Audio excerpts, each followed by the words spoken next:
অত কথা না বলি হাতে হ্যান্ডেলে তুলে দাও। না না ভাবি, তুমি হ্যান্ডেল তুলবো না, পেছনে ধরে বিচার করবে তারপরে। এখন গল্পে বলবো নাকি? যা বিচার করা সকালে করো। তুমি হ্যান্ডেলে তুলে দাও তো। আরে হ্যান্ডেল তুলছে, তুমি বাড়ি যাও তো। আর ভাই একটা বিড়ি দাও তো, টেনশন আছে। এত চেষ্টা করলে তো কারেন্ট বন্ধ করতে পারলো না। যাই, এবার হ্যান্ডেল নামাতে পারলে সকাল হয়ে যাবে। মামা, বাবা গাড়িটি বলে কাছে পড়ে আছে। সাত সকালে ওর আবার কি হলো? চল দেখি দিদি। ওগো, তোমার কি হলো? এত সকালে এখানে কি করতে এসেছো? তোমার স্বামী কারেন্টের হ্যান্ডেল নামাতে এসেছিল। আমার শ্বশুর গাড়িটি হ্যান্ডেল নামাতে এসেছিল। তো আজ না, মাঝে সাথে কারেন্টের হ্যান্ডেল নামায় চোর ধরার জন্য এই প্ল্যানটা করেছিল। চোর ধরা পড়ে গেছে। তারপরে তুমি প্রতিদিন গাড়িটি হ্যান্ডেল নামাও? হ্যাঁ আমি নামাই, তুমি আমাকে বাঁচা। এই ডাক্তার বাবু চলে এসেছে, তুই তাড়াতাড়ি আমার আব্বাকে দেখেন। কি হচ্ছে তোমার আব্বা? আমার আব্বা কারেন্টে শর্ট খেয়েছে। ডাক্তার বাবু কি বলছেন? সত্যি কথা বলতে কি তোমার আব্বার বেশি দিন বাঁচবে না। ভেতরকার পাঁচ সব করে ড্যামেজ হয়ে গেছে।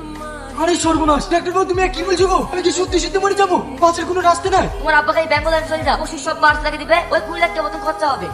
20 লাখ টাকা? তাহলে আর বেঙ্গল ফেঙ্গল যাবো না। এখানে একটা কবিরাজ আছে, কাজ রাস্তা খাওয়াবো, ভালো হয় হবে, না হয় না হবে, কিন্তু 20 লাখ টাকা দিয়ে না